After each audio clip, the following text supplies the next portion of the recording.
An emergency episode, as basically everything that we said about Sandy Brondello on yesterday's episode is out the window.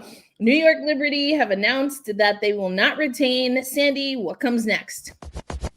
Gotta get up. Gotta get up. Gotta get up. Hey, women's basketball fans, welcome to Gotta Get Up, a podcast for New York Liberty fans, brought to you by Black Rosie Media and hosted by Erica L. Ayala. Brian, listen, I'm having an early lunch. Gotta take a sip of my juice here because the news has come down. Sandy Brondello not retained by the New York Liberty. What are your first thoughts and reactions? My initial thought is surprise. I feel like whenever you have a disappointing year, especially after a championship, usually you get 2 seasons to figure it out. So the first year is like, okay, it didn't go well. We'll retool, we'll retinker, and then we'll come back at it the next year. And then if the struggle happens again in year 2, that's where you're like, okay, we got to change up. And I find the move so fascinating because we're doing it on the heels of what could be an entirely new basketball landscape if and when the WNBA is back in 2026. We're subtracting, we talked about it last night, at least they're subtracting because they don't sign my checks. So they're subtracting 2 players off the roster via the expansion draft, no likelihood. You have the natural attrition of free agency that comes in whenever that goes into effect this winter or spring. So it's a lot of transition all happening at once. And you'd think in theory, you'd want the head coach position to be stable. So that way players know what they're walking into as far as like offensive strategy, offensive system, things like that. So that caught me by surprise. I guess if I wanted to sort of like, cause I've been trying to sort of like piecemeal the logic of the decision and trying to sort of put context clues together. I couldn't find the audio online, but during media day, Erica, we were there when Jonathan Kolb was talking. He was mentioning a lot about how on offense his sort of philosophy is he wants more rim attempts, more shots at the rim, so like more. I guess not like post ups per se, but just like more like utilizing the best aspects of offense on the court via shots at the rim and 3-pointers. And I was looking it up earlier. I think we even hit on it last night. The Liberty were second in percentage as far as like makes inside their restricted area, but only 11th in attempts. Now, I wonder if Kolb sees that as a coaching, you're not emphasizing this enough, like the flow of offense, the quality of shot attempts we're getting. I wonder if he interpreted that as we are not doing what we need to do to sort of really get the most out of this roster. I would posit his answer is yes to that, because I think that's the sort of like I guess that would be that's the sort of like fundamental difference he sees between how Sandy was executing their agreed upon strategy for this season. So I'm guessing that might have been it, because I don't think she lost the locker room as far as I can tell. I'm around them all the time. Like I see people like, oh, she lost the locker room. I'm like, no, she didn't. Like you're not like actually there talking to people, so you wouldn't know.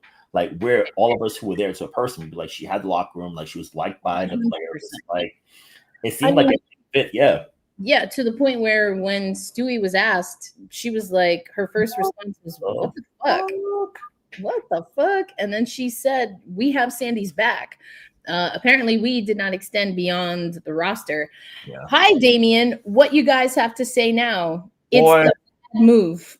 It's a bad move, Damien. So congratulations on being right about the wrong move. This is a terrible move for the New York Liberty. Here we go. This is what I have to say, Damien. So, make sure you turn up the mic, you turn up your audio and you hear me clearly. Because, I want to make sure we're good here. Bad move. Nobody who's available better. Noel Quinn is not the answer. Now you have a situation where Becky Hammond, I don't think she'll be available. I mean, maybe if the Aces lose to Indiana, is she available? Maybe.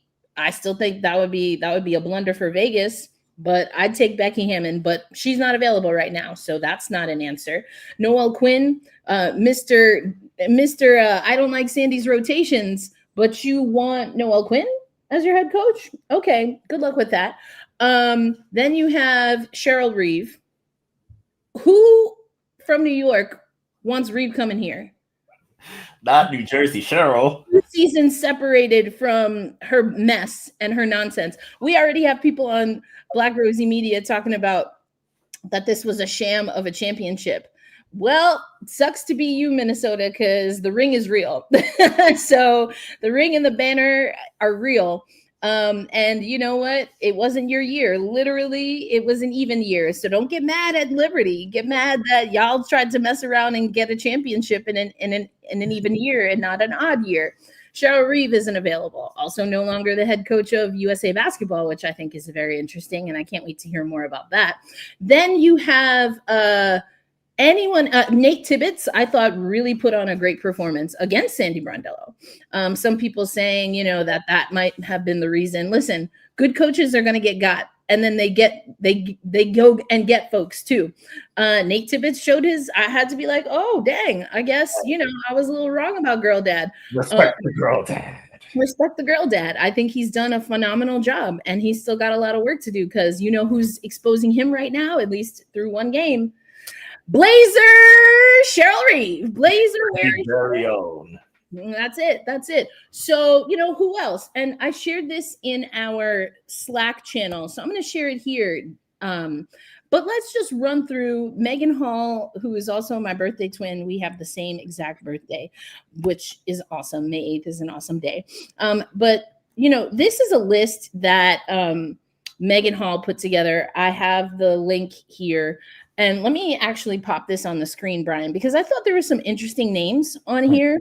But my question still is, this is a team that was trying to defend a title. So now you have a situation where you get rid of your head coach. What is realistic here? And Sandy's been down this road before. You get rid of a coach just to bring in someone that then is going to have you, maybe in the playoffs again? Yeah. Are you okay to not be in the playoffs next season because you're bringing in a brand new head coach? And we've done that, right? A basketball genius New York brought in, and all it got them was a number 1 pick after how many? 3-4 seasons? He was around 3-4 seasons, something like that. 2. Yeah, and we don't talk about Bruno. We don't talk about Bruno. Well, there were some other things going on there, but it's just weird how no one wanted to talk about that. But I just don't understand. Like, there was a lot that went wrong. We talked about it. For me, Sandy having to eat the fact that at times this team just didn't do what they were supposed to do is kind of wild to me. So here we go. Who's at the top of this list for available coaches? None other than Sandy Brondello herself. The candidate at the top of most coaching lists is likely former New York Liberty coach Sandy Brondello. Who is next? Noel Quinn. Now, I'm not sure I agree with this placement necessarily. I like Noel Quinn, and I've said before, I don't think she's shown enough to be a top 5, top maybe 8 coach in the WNBA. Not quite yet, although there's been a lot of fluctuation, so maybe she is there now. Who else is on here? Latricia Trammell. Now, she just went back to the Sparks as a part of their coaching staff. I think she's got a lot of spunk, a lot of energy. Obviously, she was with Dallas as her last head coaching stint. I'm not sure I believe in Coach Trammell for New York at this point in time, but maybe it depends on their roster. And we'll talk about free agency in a minute.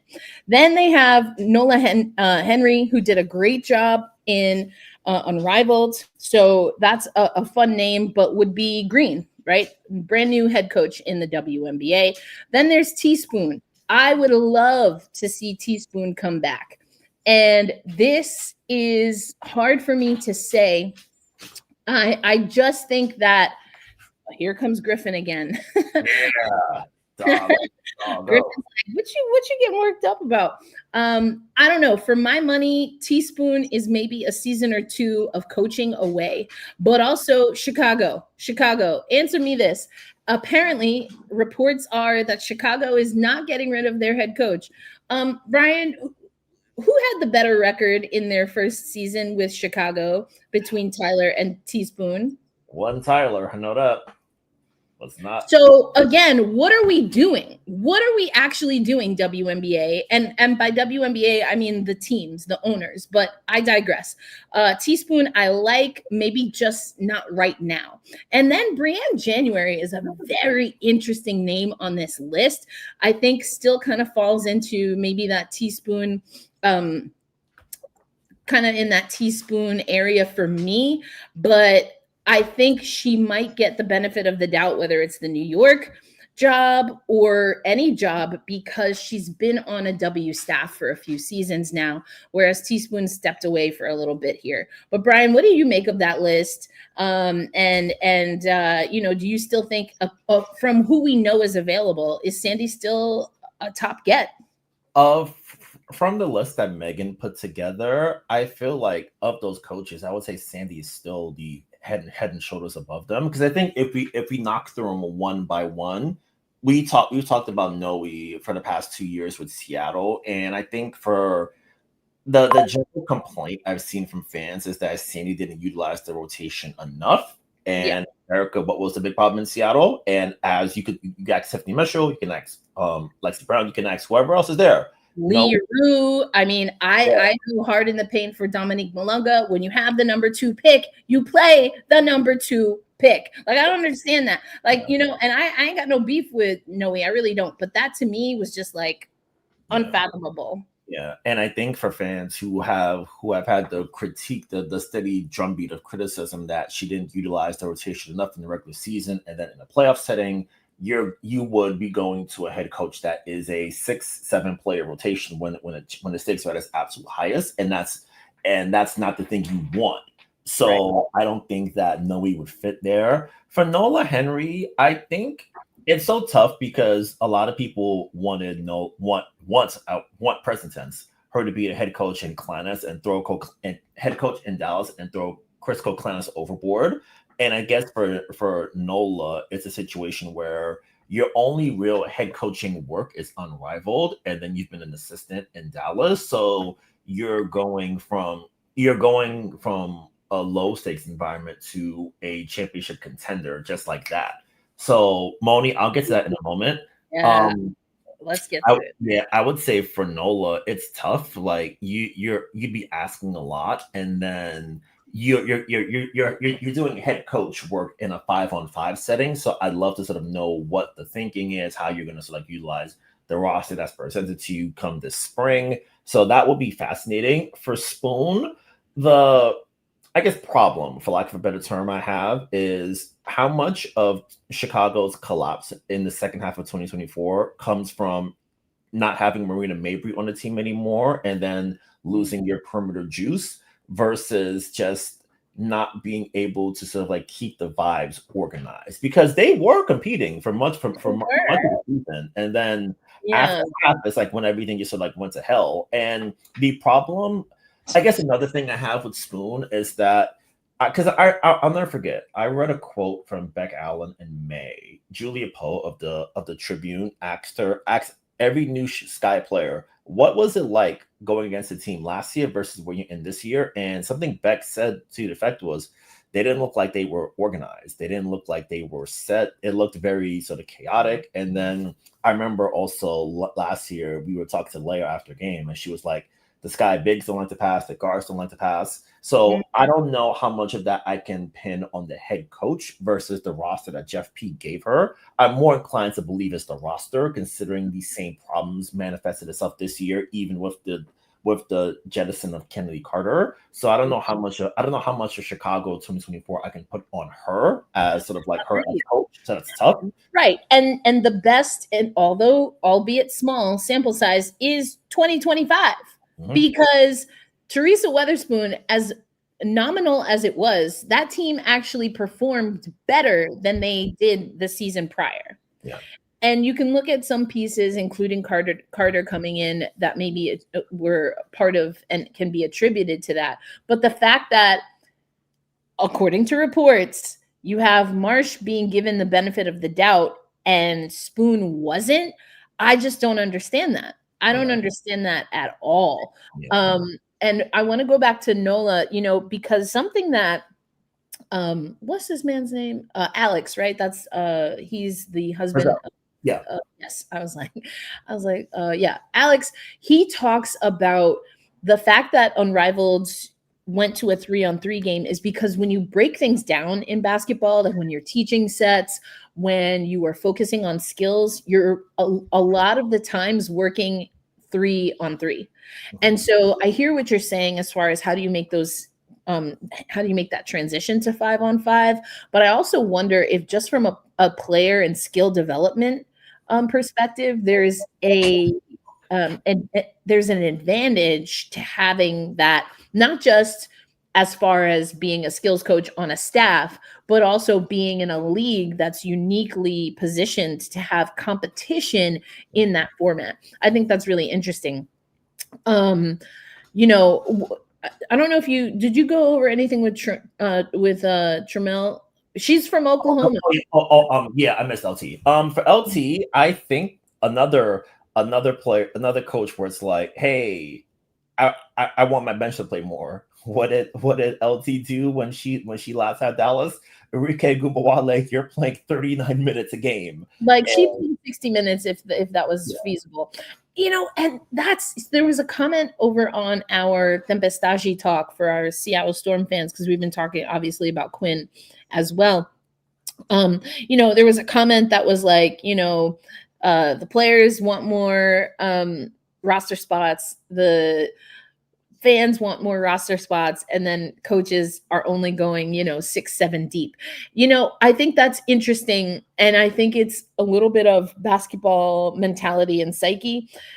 You have to also remember you have 44 games, and that's the longest season the WNBA has ever seen. 44 games comparative to what's an NBA season? How many regular season games? 82. So you're almost doubling up the opportunities, right? To get people healthy. Can you imagine if the WNBA season was 2 times what it is now? You best believe coaches would go to that bench. But you're working with, your season is half of a men's basketball season, and you want to tell me that in 40 some odd games, less really, that you're going to have that chemistry together if you rotate upward of 12 players? That where they do that at? There's not enough time, there's not enough rest. So I get it, like that's a cute thing to say, and it's an illogical argument given what we know about women's basketball. And I think also, like we were talking about it last night, it's an existential question as far as, no coach. I can't think of a single coach alive, any sport, any context, any decade, year, whatever, that is going 10 deep in an elimination game. It's we're at the end. I need who I think are my very best people, and I can't afford to have a dip. So I'm going 6-7 deep. Like last year in game 5, they went 6 deep after halftime, maybe 6-7. I want to say that was it. Go there.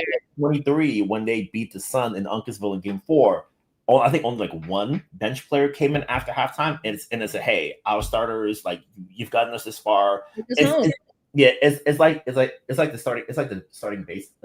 starting pitcher in baseball, where it's like, okay, you're at 110 pitches. I don't trust my bullpen. Can you get us home? The answer is yes, and I'm gonna go with my best people, and I'm gonna live with the consequences of that. And I think that's understandable. And I think no coach is gonna, let's go. Let's run 11 deep in game 3 with our season line. Like, I don't think anyone's going to do that. So I understand the idea of expanding a rotation. Like, you do that in June and July, but when it's September and it's okay, we have a week to get ready for the playoffs. We got to really get that rhythm down pat.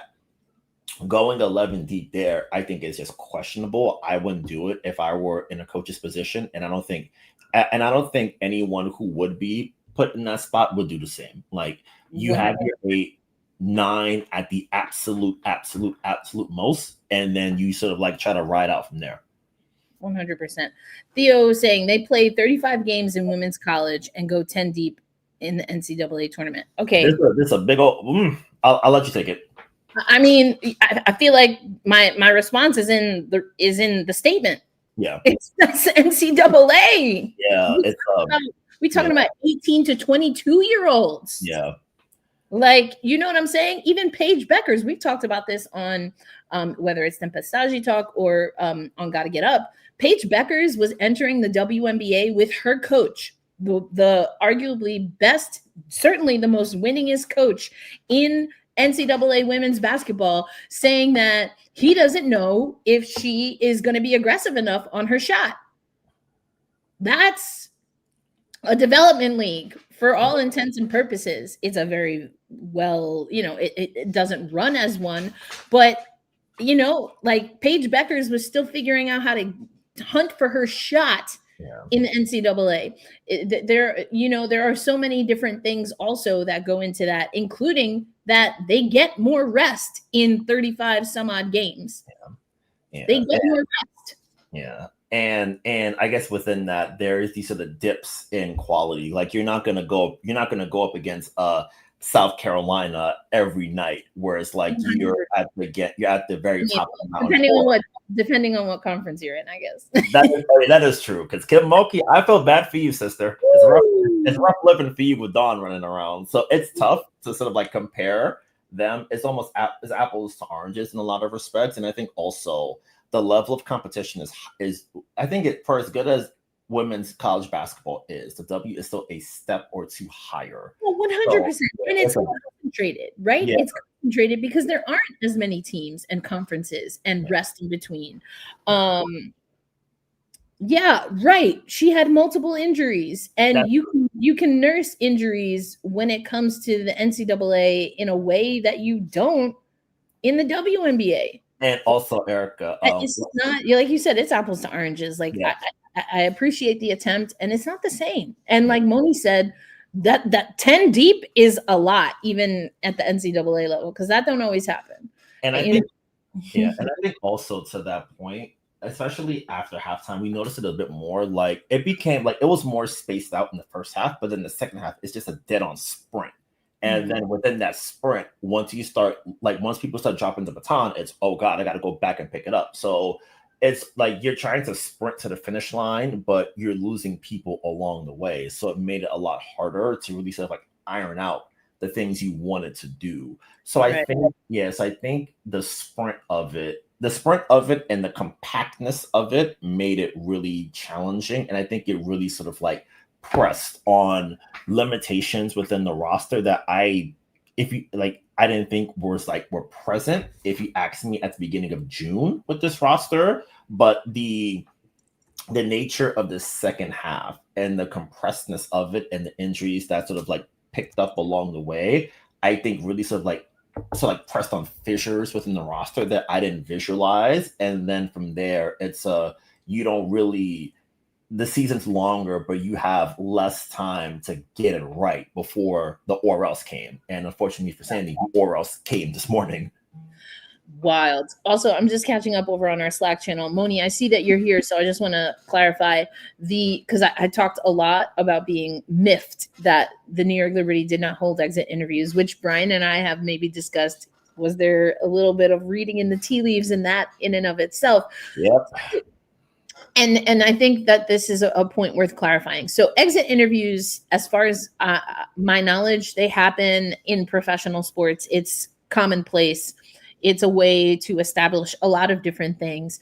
And so when we talk about exit interviews from our perspective, we're talking about the time that teams carve out for players, usually one by one, although the Liberty have been a team that kind of bring two out at a time. It's usually a time where we get to sit. And usually it's at the facilities because what's happening is everything from physicals to conversations with the coach. That's the exit interview from from the organizational perspective. And there's other things, I'm sure, cleaning out the locker, logistics, things like that, last paycheck, who knows. But usually what teams will do, since all of the personnel are quite literally at the facility, they'll make it like a circuit. And so a player will go from, their physical to their paperwork to media interview to coach, and everyone follows that circuit. That's what we're talking about when we're talking about media exit interviews. But exit interviews in this case of the New York Liberty happened, it sounds like today, this morning, Eastern time, because, that's a little different for me and where I'm at now.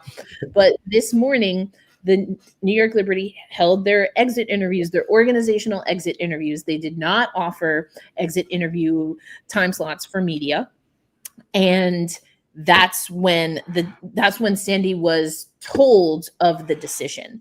And it's kind of wild to me that the New York Liberty made this decision. It doesn't make a lot of sense to me, with regard to what we understand is a team that I think still could be a championship contender. We know the roster is going to change. 4 out of the 5 starters are free agents. Now, some of that, for example, Stewie said pre them not retaining Brondello, might I add, that she wants to return. Sabrina Ionescu kind of didn't directly answer the question, which I think is honestly smart. And I was here in Seattle, but not physically present for exit interviews, but I participated via video. And what you're hearing from a lot of players is, if you're asking, this is what Erica Wheeler said, if you're asking me if Seattle is a part of the conversation, I think it was Wheeler and Slim said something similar. If you're asking me if Seattle is still in contention, from my experience this year, I would say yes, and I'm keeping my options open. Those are veterans, who likely have fewer seasons ahead of them than they do behind them, and they know there's a new CBA coming out. So all of that makes complete sense. A lot of players from exit interviews that I have been hearing are not committing one way or another because they want to see what that CBA is going to bring. Yeah. So that in and of itself, as far as Sabrina maybe not definitively stating that she wants to be in New York comparative to what Stewie said, I think people are making a lot of that. But what she also said, Sabrina, that is that she hopes to play her entire career with Stewart.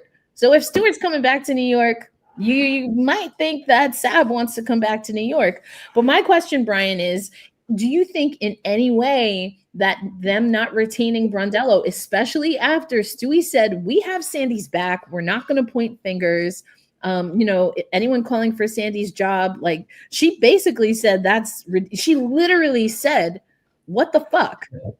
Yeah. Like, that was her reaction, was what the fuck?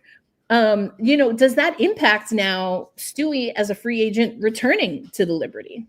I think the answer to that depends on the sequencing of things. So a lot of times, whenever, to do like a comparison piece to the men's side, whenever the coaches let go and you have a franchise player with, say, like Brandon Stewart does, you run it by them. Like, you're not going to have a situation where you just sort of like catch a Brandon Stewart or Sabrina Ionescu by surprise. If they did, they're fools. And I don't know the Liberty to be fools in that regard. So I'm assuming that they ran that by both of them to be like, hey, this is what we're going to do. This is why. Are you okay with it? And then they come to an understanding, and then they progress from there. So I don't think not having Sandy is going to be the thing that may sort of drive the big three away from the team. I think when it comes to the next steps, I'm almost certain they're gonna like have them involved in the process, at least until the CBA expires, because after October 30th, then you're on your own when it comes to that kind of thing.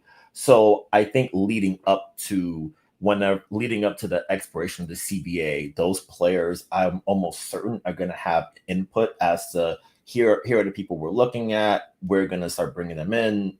Here's like a profile of each person that we're thinking of, and then we operate from there. So they're going to be involved in the process, and I think their input is going to have some say. It may not be the ultimate. It may not be the oh, hey, hire Steve Nash because I work with him in Golden State, like it was for the Brooklyn Nets a few years back. It's going to be, okay, hey, here's what we're thinking. But isn't it though? Like, you see what I'm saying? See, Yeah. and this comment from Damien, I mean, surprise, I don't agree with, because this is what drives me wild, burns my grits when it comes to people talking about women in sports.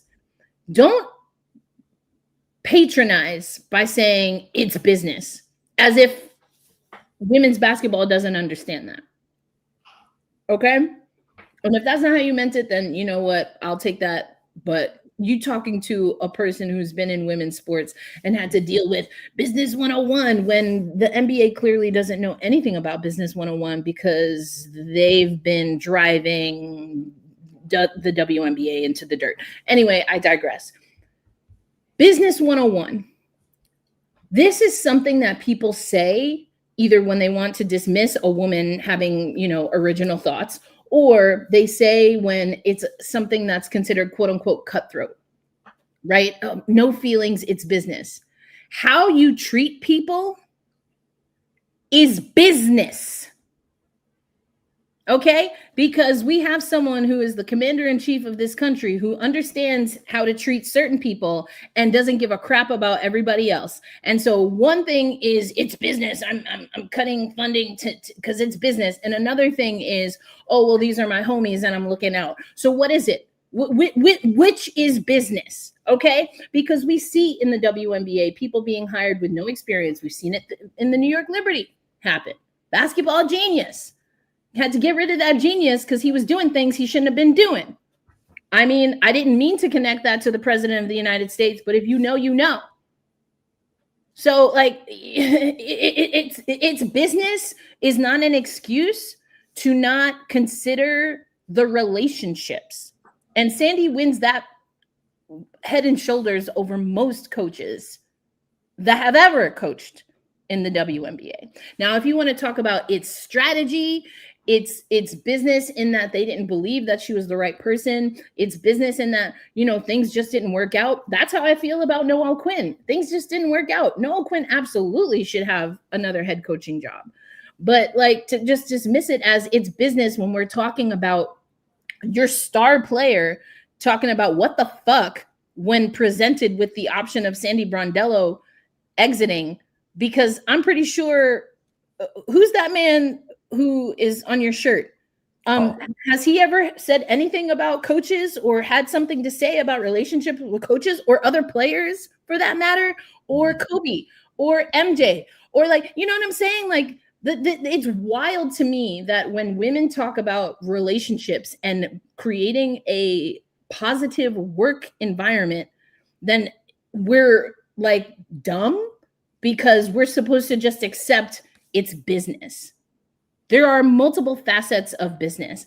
And I understand that there are expectations that this New York Liberty squad has. My point is, Sandy, as you have already said, Brian, as far as we know, all signs point to never lost the locker room, including your star player, Breanna Stewart, playing on a sprained MCL and still dropping 20 plus points while driving her shoulders into the chest of everyone on Phoenix. Like, she's going to bat for your head coach. Now, it's business. She'll understand it. But you know what else is business? She don't have to play where she don't feel comfortable.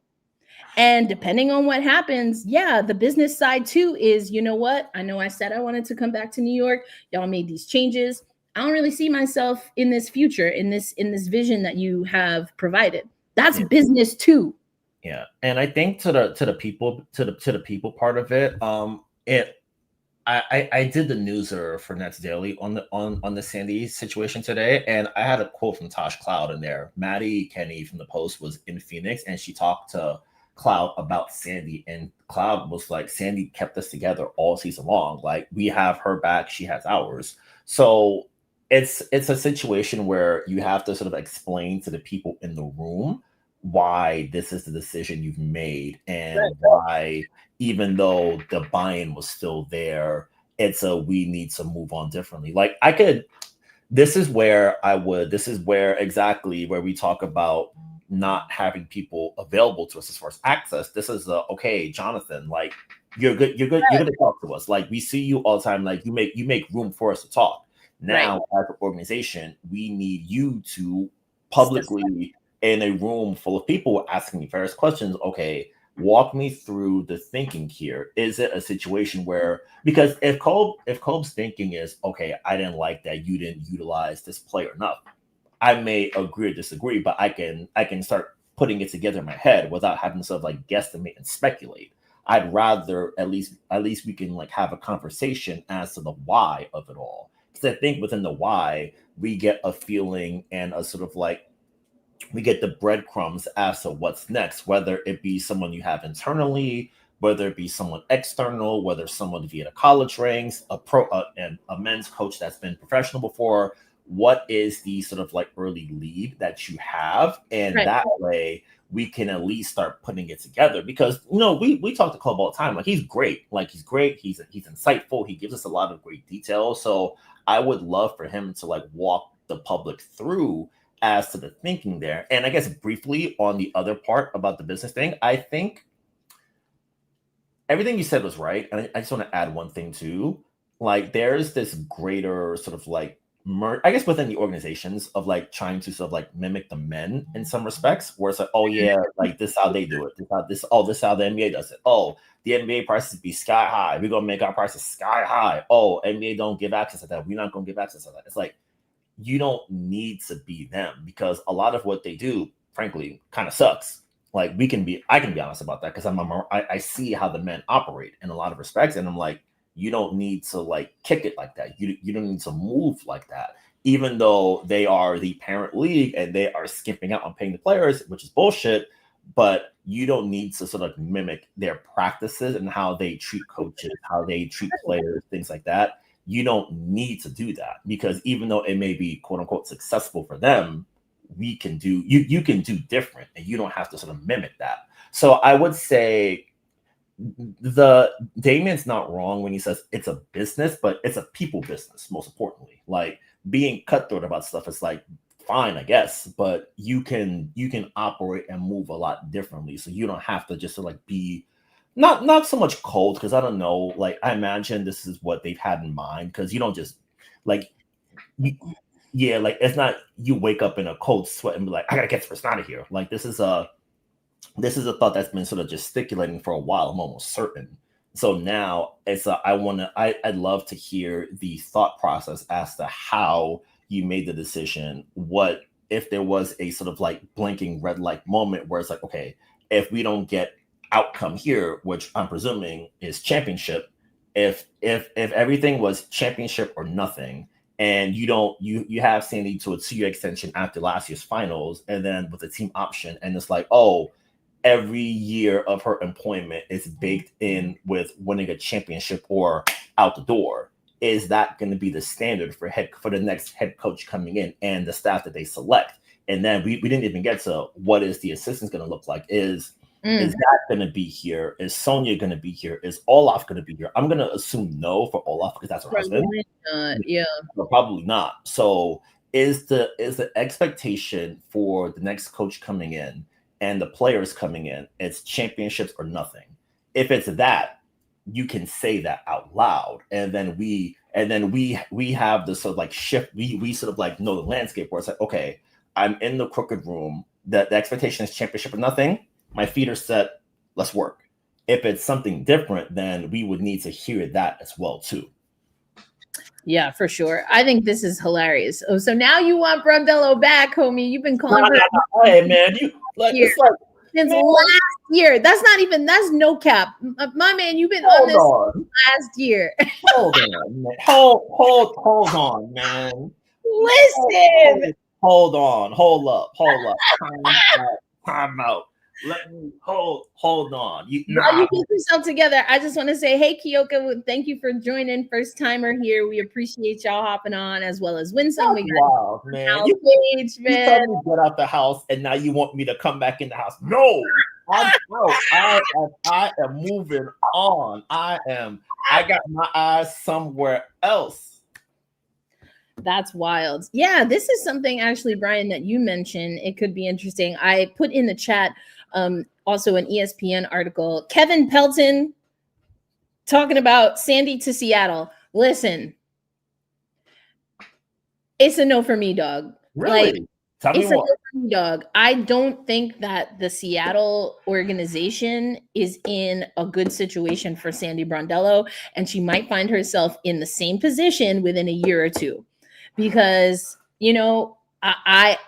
this season for the New York Liberty started asking. It had me asking questions about the front office, not in a way, in my opinion, where Jonathan Kolb should be without a job, but I also didn't think Sandy should be without a job. But what I've been saying more so on the Seattle side is, and this is true, I don't care who you are, if you are a GM and you start hearing murmurings about your head coach, one move that you can immediately make is to hit that eject button to give yourself at least another season or two. And that's how I feel about Seattle. And I just, again, you have the number 2 pick, you got to play the number 2 pick.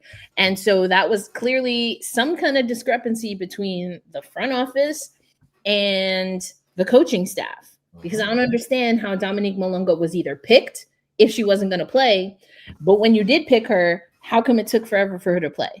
Oh, she's 19, we got to work on it. So then don't have her start her career.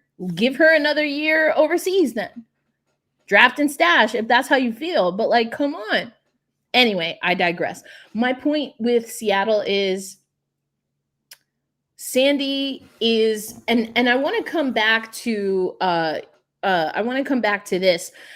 R. Varnell, tell me what you mean, Erica. That's why I mentioned laissez-faire last night. Like, what do you mean? Like, tease that out a little bit. Like, I want to know, I want to hear and learn more, because I'm not sure I understand exactly what you mean by that. And I'm curious, like, what that means, so we can talk about it a little more. Because to me, Sandy's laissez-faire approach should not have impacted her job. I do know that that's Sandy's style. It's not always comfortable for me, but I do trust her results. She's one of the best coaches that the WNBA has ever seen as far as results. And she is the best coach that the New York Liberty have ever had. So, I think it's really interesting. I'd love to hear what you think about that. But I mean, Moni, I'm with you. And also, apparently Seattle fans don't want Sandy. I think Seattle should want Sandy. I don't think Sandy should want Seattle, I guess I could have summarized by saying that.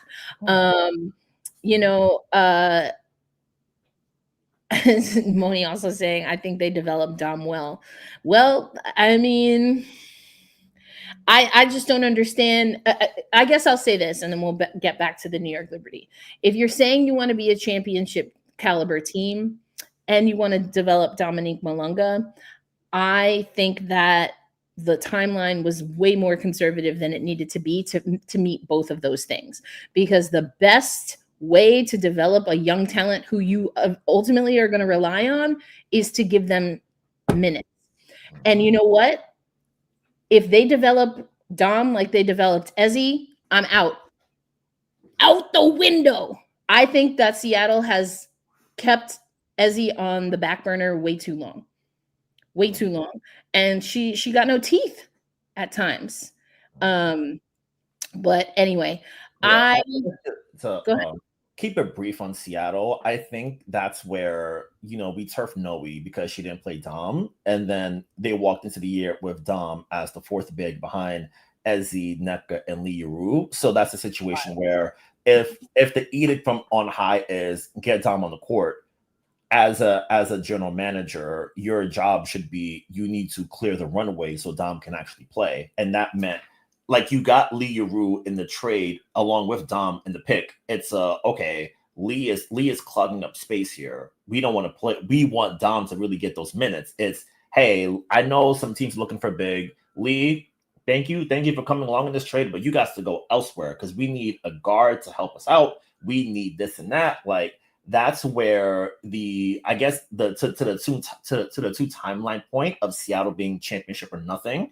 And it's, oh, hey, timeline 1, championship, get to the second round, do all these things. Timeline 2, we want Dom to be the best player in basketball in 2 years. And that starts with her playing now, getting her these reps at 19 so she can keep stocking up her game. So both timelines seem like didn't merge together. And then we not playing her is just like the consequences of it. And then as an organization, you have to go pay for Slim and give up a pick. You have some more in the tuck, but still it's if we did our work early and found something that we needed beforehand, we could have offset the absence of a Jordan Horston. We could have got another 2 guard besides Weezy at shooting guard. We could have done all of these different things, and maybe we would have the best optimized version of the roster we want. And then if you mess it up, you on the clock anyway. Now you really on the clock, and it's like August 1st, and we're on the 6-game losing streak.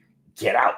So that stuff like that, it all sort of comes together as far as like organizational philosophy. How you as the GM, it's the famous Bill Parcells getting the groceries quote, where it's like, oh, I can only work with the groceries they give me. You store management, you need to get better groceries. You need to shop. I have no reference of Seattle supermarkets, so I can't say we need premium yeah. shop. Yeah, go there, get the good stuff, and then I just meant like premium as in the word, not as in like a place. But I was gonna say, I'm like, there's like a premium in Seattle. Premium. Imagine I'm open a supermarket and it's gonna be called premium. But anyway, like the crackers. But yeah, Moni and Leslie, don't worry, we will have a Seattle Storm specific show because we got to talk about a lot of the same things. Ooh. I mean, it's really interesting, and it wasn't intentional. That I feel like both of these teams are similar in a lot of ways, and yet the results are wildly different in the years that we've been covering these two teams on Black Rosie Media. But it does make for interesting conversation because we're often bouncing back and forth. But this is to talk about Sandy. We are going to have, I'm waiting to hear back from Huerta just to make sure our schedule is aligned. But until you hear otherwise, we will be going tomorrow, Wednesday, on our regular day. But we will get back to that. This Brondello news, I think it's unfortunate. Again, Sandy, not a perfect coach, but she's definitely a great coach. I hear and see the comments regarding motivation. And that's something that I've talked about as a critique, as a criticism. And at some point, and I feel like I talked about this yesterday on our, regularly scheduled Gotta Get Up. It's always going to be on the coach when players don't perform. And it shouldn't always be. Like if we were talking about business, we would talk about some of the things that happened. I think the injuries, and it was now in hindsight, hearing Sandy talk about the injuries in what was her last media availability for the New York Liberty, she's right. And as I've said throughout the season, wasn't the whole story. But to me, at least part of the story has to be that some players just couldn't get out of their heads. Yeah. They got stuck in the sand. And yes, in theory, right, your coaching staff is supposed to help people, but the old adage, you can bring a horse or a dog or whoever to water, but you can't make them drink. You can tell a player to box out, and that doesn't mean they're going to go get you a rebound. Yeah. Like that's the sort of fundamental thing about it, where it's like ultimately you can tell someone to do something, but the person on the court has agency and determination to do the thing they're supposed to do. And they've talked about, oh, hey, we can't just rely on JJ to get these boards. And it's right. There's a loose ball and two people are like staring at it. And then what happens? Sammy Whitcomb sneaks in for a board. And it's like, you told me that this is a thing you want to do, and then you're not doing it. And it's been 5 months of you not doing the thing you said you want to do. So right. Yeah, so I think ultimately a coach can like yell and fuss all they want about players not executing. Like you can punch a clipboard on camera, do all those kind of things, but ultimately it's the players who are out there who are supposed to execute the vision. And if the vision is simple one-on-one, put a hat on a hat, get the board. Don't do anything reckless as far as like trying to dribble up the court in transition. Like just do the things that you're supposed to do and you'll be fine. If the players aren't doing that, you can sort of pull them aside and talk to them, or you can just have like a super, I guess, to Arvanel's point, as far as like laissez-faire, just have like a super tight hook. If that's the thing to have, then I think that's the thing I think that's a fair conversation to have, of having a super quick hook, because Sandy will have a quick hook on occasion. Like there'd be times where Sabrina will have like a bad turn where she's like, you know what? Come and sit next to me, big fellow. Like, come on, sit down for a couple minutes, and then gets back in and she's fine. So it's a situation of, would you want the head coach to have a quicker hook in a moment where a player is messing up, or I'll make it specific in the case of JJ, a player who's not performing up to any reasonable standard. Like if she has a C game, we're talking right now about how they stopped Minnesota. JJ had an F game, and now we enter into an off season of uncertainty. And it's a situation where if you're the head coach, I trust my players and I'm hands off. I let them process their emotions. I let them vent it out. I let them try to get to where they need to be. I may have like a small conversation, but not like a whole show of like, you have to do this right now. You're this and that. Like if that's not your thing, that's not your thing. And if you just do it randomly, it's either you're super emotional or people are going to see through it and think it's a front and you're performing for an audience kind of thing. Mm-hmm. And then I guess on the other end is, if I guess to the other part of that, if you see someone sort of like sinking and you're not getting them out, that's the downside of being sort of laissez-faire and letting your people figure it out on their own. Because if they don't figure it out, it's why didn't you help them? Yeah, and ultimately, whenever, like, you can't get rid of every player. Like the person that always goes, head coach. Head coach goes first. It's an unfortunate fact of life when it comes to this kind of game. But the coach usually gets it, and then now it's okay, next coach coming in. Your player is locked in on the refs. They're not focused. They're making bad transition take fouls. They look like they're not even listening to their teammates who are trying to sort of get them back in the swing of the game. All those kind of things. What are you going to do when that situation presents itself? Because that situation will present itself again, and it'll happen in a situation where you absolutely cannot afford to happen and have it happen. What do you do? Yeah, I mean, lots of questions. Vernell, thank you for clarifying. And that's what I thought you meant. You know, Sandy gave her players a lot of autonomy and empowerment to her players. That is why she is loved by them. She cares. And in the ESPN article, you know, I guess this was a part of the media availability outside of the locker room after the Phoenix loss. But I mean, also dropping expletives was Tosh Cloud, in saying that, you know, every player loves her. I think there should be a lot more respect, and that can be said to our fans too. She just brought you a first championship ever to this organization. Y'all better put some fucking respect on her name. Mm-hmm. I mean, I don't know. End show. That's all we have. Ellie, wave it out. You know, like, I don't know what else to say after that. Yeah. Because I think she's absolutely right. And yes, it's a business. We get that. The fact that, I mean, not to make it all about Seattle, but the fact that Noel Quinn was brought back this season and Sandy Brondello is out after this season, it's like, where is the goalpost? Or how Teresa Weatherspoon was ousted after her one season in Chicago. Let's keep it apples to apples, right? And according to reports, Tyler Marsh will still have a job after next year. Now, if you want to talk about his business, you're looking at the record. The only thing, and I will leave space for this, the only thing I can imagine is that there was an irreparable set tear, right, between these coaches, in the case of Teaspoon, but more so Sandy Brondello, and somebody in the organization. Now, that could be a player. Noel Quinn definitely had to, you know, battle through some hurting on that. But for Sandy, I wonder if it was more of a philosophy. And you know, maybe it's not this really diabolical, you know, tethered relationship. It just comes down to, this is the vision that we see, and they want to hedge their bets elsewhere, which then becomes, Brian, a lot of people asking this, do we think the New York Liberty have a coach in mind? My answer is they bloody well better, because I want to read exactly what I wrote in another Slack channel, because I really liked the turn of phrase, and I want to make sure I get it right here. I believe I said that something to the effect of, whoever New York gets, they better have experience and they better be ready to compete right away, because what the New York Liberty doesn't need is a starter coach. If they get a first-time head coach, I'm gonna flip a table, Brian. Yeah.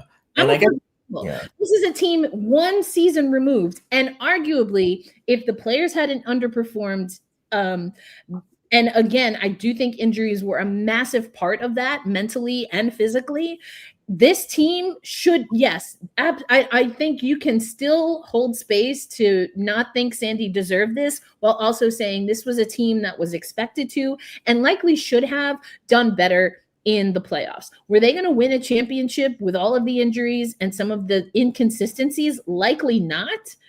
I just don't know that any coach would have been able to fix that in enough time to get them another championship. But bowing out in the first round, not a good look. We can all say that. Yeah. Is it bad enough, given all of the circumstances, for them to fire her? And then this is where maybe they're playing, the comparison game. And I said this about Indiana last year, but getting Caitlin Clark is creating a shorter leash, because there's a lot of MNBA-esque activity happening in the WNBA that we haven't seen maybe ever, but definitely not since the early years of the W. But if that is your benchmark, which I don't think it should be, and the MNBA never really gave a damn too much, to before, but Caitlin Clark coming to Indiana, Christy Sides was just not the right coach for a Caitlin Clark-led team. Stephanie White, a much better head coach there. So is this the case where they feel like either they have a superstar or they want to acquire a superstar that Sandy is not equipped to coach? Yeah. Because I don't think it's anyone on the roster now. That's just my assessment. Yeah. I don't know that it's anyone on the roster now. So then, do they have something in place? But for my money, Brian, for whatever it's worth, I don't see a world in which someone with less experience than Sandy Brondello, I'll even add Noelle Quinn, although I don't think she's the right choice for New York. Sandy Brondello, anyone with less experience than Sandy Brondello, Noelle Quinn, Cheryl Reeve, Becky Hammond, and I'll add in Nate Tibbetts, because I do think he's a coach in this league right now. I think he's starting to show that and prove that. If anyone comes in with less experience than those coaches that I just named, is it realistic that they perform better than Sandy Brondello did in 2025? Yeah, and I think that's a hard question to ask, because like one of the comments we mentioned earlier floated Sonia as a possibility. I think if they keep it in house, they might go there, because Sonia has years of assistant work in Memphis on the men's side. I think she coached. I think you mentioned at Yale, some Ivy League. She has had coaching experience, and then she's been in house for the past year. And as I understand how Kolb sees basketball, as far as like the shots he wants to get on offense, how he wants to sort of like utilize a roster, she might be a hand in glove fit. We don't know, and we'll have to dig in more into it. I think also the next thing I would want to sort of like think about is when Sandy first came in, she was on a 3-year contract, and then we got reporting from our guy Ben Pickman at the Athletic, that after the championship, Sandy had a 2-year extension, 1 year this year with a team option for next. And then it didn't hit the way you wanted to this year, so now she's gone. When for the next coach coming in, are you going to give them a 3-year window to execute the vision you have in mind, right? Or is it going to be a 1+1 every year, where when now we as a public and most reporters don't know that, oh hey, this is not guaranteed. Like that sort of Damocles is just idly hanging around up there. Is that going to be the expectation? And if so, how do you now, as a general manager, what do you do to not sort of like try to cash in immediately for every single season versus thinking of a longer term vision as well too, because now they don't like, as we think about them refreshing the roster and what it looks like, they're down to rotation players this winter. No first round draft pick coming in this year. There was reporting last year that they had their eyes on Sonia Citron and would have loved to have gotten her, but she was and then the Sky pick made it a completely non-starter. So now it's okay. Is the vision? Are you like you're? Ooh, I lost you, Brian. Oh hey, yeah, absolutely not. Like you're not doing that. So now it's a situation where if you're JK, yeah, we're back. It was a brief loop, but we're back. Okay. Yeah. Now, if you're JK, how are you managing both ends of it? Are you bringing in more of the international talent you have stashed overseas? Are they coming in? Are they healthy to come into the United States context? Are we okay? This is an interesting comment. I don't want to lose it. Let me catch it now. I don't have an opinion on Sonia, but I do wonder if she also has a team stigma on her. Yeah, where B Cat? I hope I pronounced it right. I think that's a fair question. We didn't see the status of the assistant coaches in the press release, so that's to be determined. I'm gonna assume yes, because a new head coach is gonna want their people, their staff. Yeah. Not unusual. Sometimes you might see a coach or two retained, but it's not unusual. I wanted to come to this though. Alexa Philippou apparently talking to Becky Hammon, and this is what Becky, who some of y'all want to see in this seat. I don't love it for Sandy. I have to be honest. She's just won a championship. She's won in other places, and I know her to be a quality coach and a quality person. Those are rare sometimes to get that mixture of qualities as a head coach. So, I mean, I agree. Okay? There we go. Right. I agree. I agree with Becky here. And I think we've seen this, especially for women head coaches in the WNBA since the beginning of time. They have a super short leash. Someone, I think it was Damian, mentioned Vicki Johnson. I want to be on board with Vicki Johnson as a head coach in the W. Like, I really want to. And she has had a really rough track record in the WNBA as a head coach. Like, it's been rough. Dallas, what is now the Aces organization, San Antonio at the time. And again, rotations seem to be the Achilles heel for a lot of these coaches. Listen, don't even get me started. Don't even get me started. And by that, I think you mean JK said the same shit when he hired Walt Hopkins. He wanted an experienced coach with proven experience. Because when he fired Walt, they got Sandy, which needed to happen. But anyway, Cheryl Reeve, who Walt worked under, was one of the loudest with regard to that hire and the greater issue in women's basketball. I wrote about that. It's one of my favorite articles I've ever written, actually. I'm going to put it in the chat for y'all. But the Walt Hopkins, I did not like that hire at all. Like, at all. And you hate to be right about shit, especially given how things went down. But it just, it was a no for me, dog. It was a no for me, dog, from jump. But anyway, I digress. It's going to be really interesting to see how this team moves forward. It wouldn't surprise me. As a matter of fact, I'm going to say it this way. If you get rid of Sandy Brondello, you better know who's coming in the door, or at least have a super short list. Maybe not like a Penny Toller 1 of 1, because we saw how that worked out too. If y'all don't know, that was Fisher.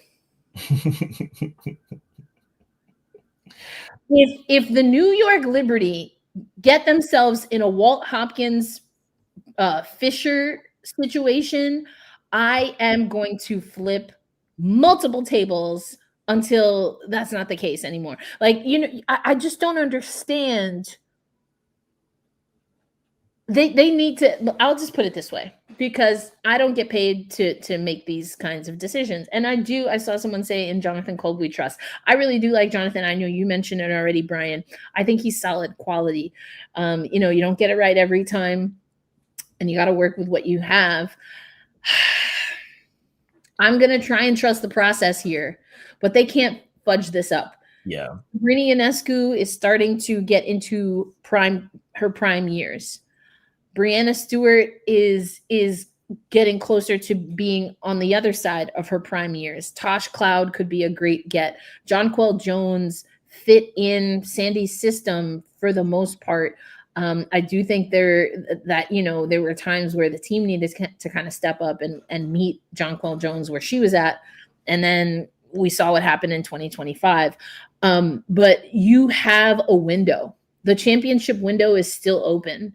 And if this coaching change fudges that up, good luck explaining that to a New York Liberty fan base. And a fan base that, hey, it's premium basketball. They pay premium prices. You better be good. Like you gotta be good to make the time investment as far as like watching and the actual investment of like traveling to the arena and paying certain prices to be in the building worth it.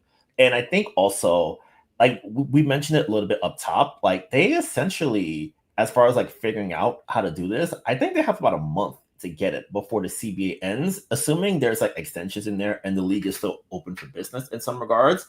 You want to like at least have players who may be on the roster before free agency and expansion drafts and the like, at least get some face time with the new head coach coming in, because it's, oh, hey, we've been gone. Basketball has been off for like 10 months.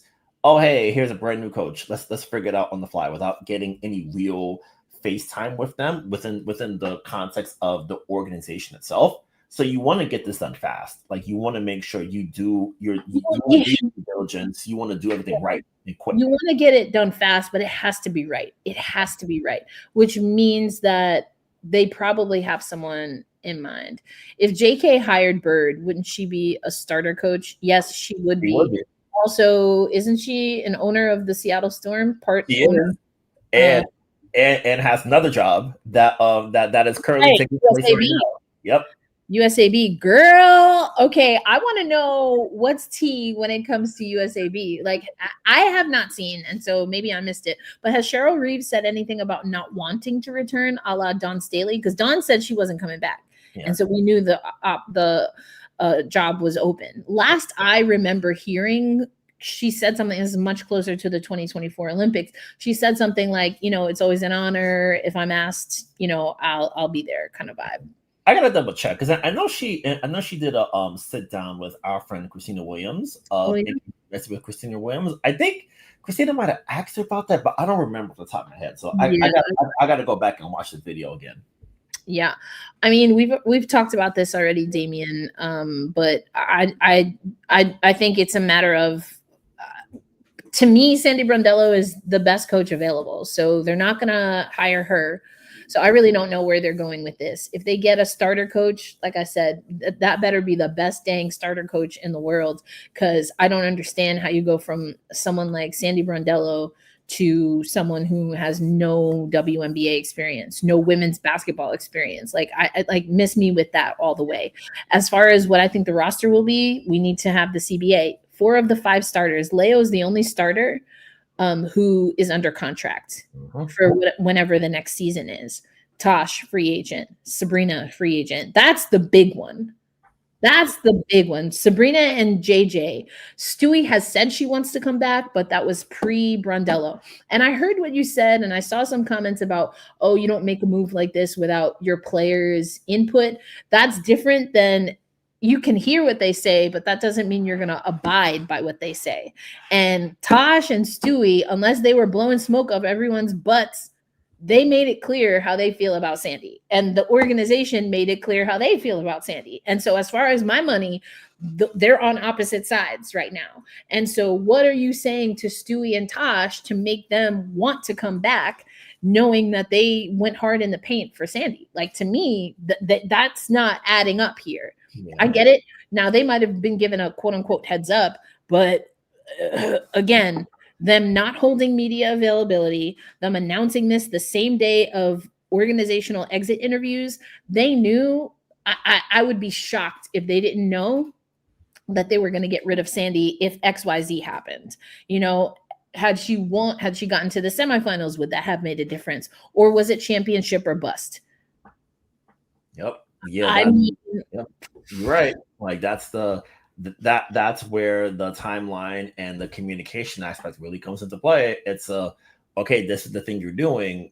Can you explain the thought process? Because it's just, oh, we're doing this, and then we just sort of like disappear into the ether for like a couple months until free agency comes around. right. So yeah, that's the situation where the communication aspect of it all matters a ton, because you have to explain that out. And I think especially for Tosh and Stewart, when you jump off the roof in the way that they did, like you're doing it because you want that person there. And even in Maddie supporting, like the players are like, why was he even asked that? What are you talking about? And it's well, that's what they said. Like they said it. That was a live press conference. Yeah, it's like what? And the WNBA, like they made it very clear. They made it very clear. We did, yeah. Yeah. They made it very clear that this is even a topic. What? But it turns out like they're. I disagree with this. I think where because I can see it. I know they're loyal, but I think also like you would sort of like see the fissures if it was a situation where it's like, oh, like their eyes are wandering to a bit.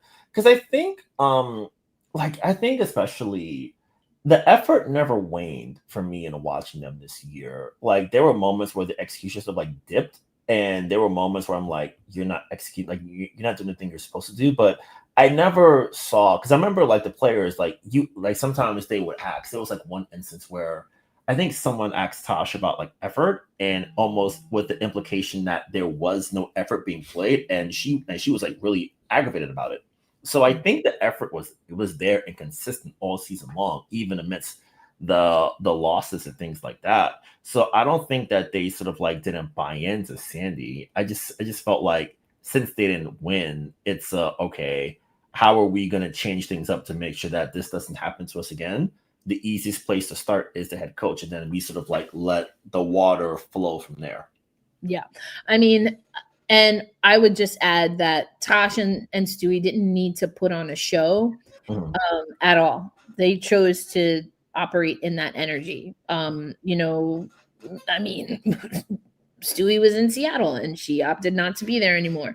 You know, Stewie was with Nike and she opted not to be there anymore. Like sis don't got no problems cutting herself off from things that she don't get down with. And the same for Tosh. Tosh was very vocal and she was like, I was told I could end my career in Phoenix and then I get no notice. So I have no reason to believe that they would put on a show. Now, I don't know yet if it's worthy of reading into the tea leaves with Sabrina, because Sabrina, generally speaking, is more reserved. I just get the sense that she's more of a person that doesn't necessarily like to have her thoughts on blast, especially if they're not definitive. That's that media thing. Exactly. And, you know, like she got labeled as very distant, maybe, early in her career because, and I respect it. She was just like, you know, if I ain't got nothing to say, I ain't gonna say nothing. You know, I don't know. I had to have to look back, you know, and if that was the energy that she was giving off, she played it very well because she leaned into basically we just lost of it all. Like she wasn't really trying to engage with too much regardless. Like she was there, but you know, not really trying to do too much, which understandable as well. But that's the only thing. And this is not me reporting. This is just me asking a question kind of out loud to myself. I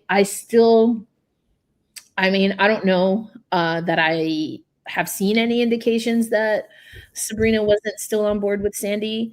I really just don't. I mean, Brian, you're around the team a lot more. I that always seemed to be a good working relationship. But again, although I don't like this move, it doesn't necessarily mean that this move is like some big kind of slap in the face. I think, honestly, I reserve my final judgment on who they bring in next. Because for me, Jonathan Kolb has one really good hire and he has one really bad hire under his belt. And they are exact polar opposites. And Sandy was the course correction. not the choice. She was the course correction.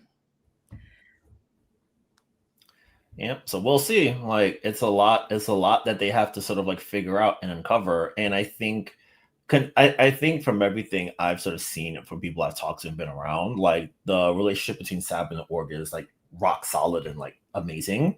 Like between the work they do with her foundation, between the work that she does in the court, the support they have, like the coach, the org will always visit her when she's training in the winter time. So there's that level of like care and communication is always there. Like even early on when she was struggling, the org made sure to really sort of protect her from any sort of like arrows that were coming her way, and they did a really good job of that. So I would say that everything with them is rock solid and really on the right alignment. And I think now for Kolb and I guess the org itself, it's just a matter of making sure that you keep her in contention, because you want to make sure that you make Barclays the place to be for players coming in as free agents who have their eyes on a new team, and the players who are already here, like the core players who are here. Even like a player like Leo, you have the risk of like, oh, I've been playing basketball across continents nonstop. Maybe I should take a break if this isn't the atmosphere I want to be in. I can take a break from one thing.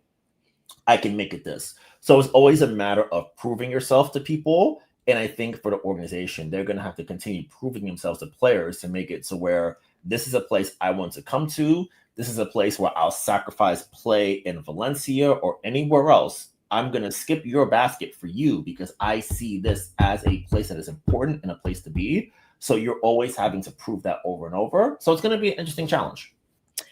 Agreed. I'm just catching up on other things, on hockey things here.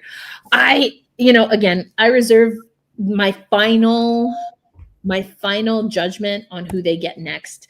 Doesn't feel great, seems nonsensical, and maybe they'll find someone who I'm like, I was wrong, homie. It wouldn't be the first time. I know Damien is probably keeping a tally. Damien versus Erica on the leaderboard. I'm taking my L's. And that's okay, because again, we are, we call it how we see it. We try to keep it a buck here. Yeah. And my opinion is guided by how, and what I would do and what I want for this organization. That's, especially on the podcast, we are more opinion driven here. And that's what makes it fun. Also, I love that Damien is hilarious to me on so many levels, but y'all are all a witness. Damien said he wouldn't mind getting Sandy back, but you know what they say, don't it always seem to go that you don't know what you got till it's gone. Joni said it and Janet repeated it. Let's go. With a little Q-tip in between. Never lied. Joni Mitchell never lied. Don't it always seem to go that you don't know what you got till it's gone? I hope we're not over here playing Janet/Joni for the rest of the off season, but more so importantly in the next season, which will be the 30th season of the New York Liberty and the 30th season of the WNBA. Now, will it be in 2026? To be determined. You got to wait for Halloween. Spooky season is upon us. We got to wait till the 31st to find out, or around the 31st. But we wanted to hop on here. Listen, I didn't think it was happening, but that's sports, right? And so I guess we'll see. But stay tuned. Black Rosie Media is going to talk about the Noelle Quinn side of things on an episode likely going to be tomorrow at our usual time, which is 6:30 Pacific time. So that would be 9:30 Eastern. But stay tuned. We're just trying to get some scheduling things in order. But we're going to do our Ellie Wave for real now. Brian, before we get out of here, I know we have a newsletter that will be coming out later today, but I wanted to give you an opportunity. Anything that you have that you want to pump before we hop on out of here? Yes, I did a newser on the Sandy story at Nets Daily. I've got a story coming out soon. One of our new writers at the local W was at a park refurbishment a few days ago. That story is going to be coming online soon. I'm going to be at the community center opening this Thursday that the Nets and Liberty are opening. I'm assuming that we're going to get Liberty players. So now I'm going to have to, I'll see what I can cook up there for you guys as far as video and things like that. So it's going to be exciting, and newsletter coming out soon.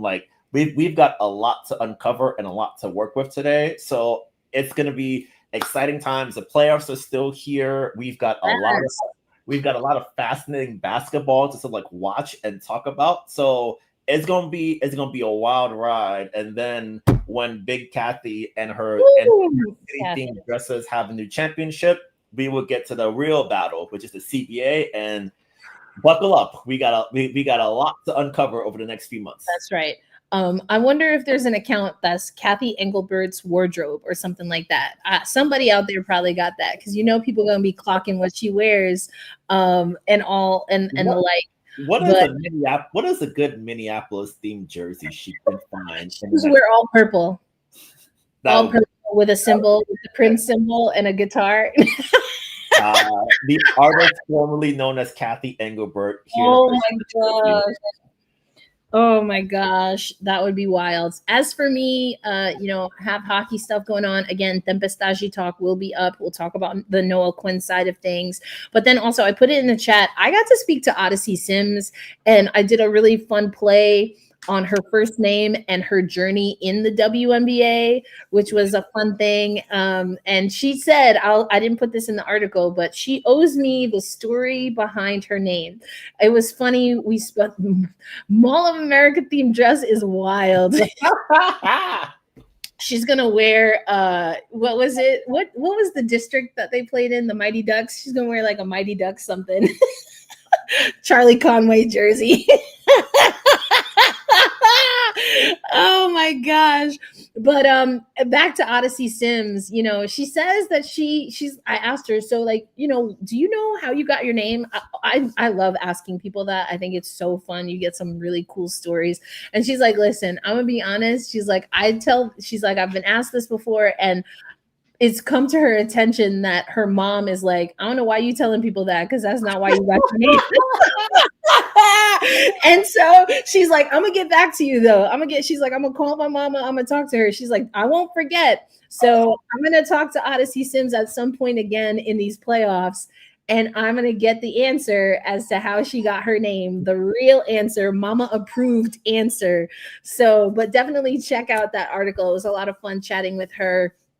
And she's a journeywoman of the WNBA, really looking to make good on what would be, quite honestly, a magical run for this Indiana Fever team. And the narratives, child, listen, we're definitely going to talk about that. I'll grab my microphone to say this. Carolyn Peck, the streets owe you an apology. They do, because when she said that, for those who don't know, Carolyn Peck was like, listen, Indiana might look better without Caitlin Clark, and people came for her, dragged her. And when she said it, there was already statistical evidence to prove it. And I was like, I was like, I don't know why people are mad, because first Black woman to win an NCAA title, she around for a reason. Now she said some wild things too, Carolyn Peck.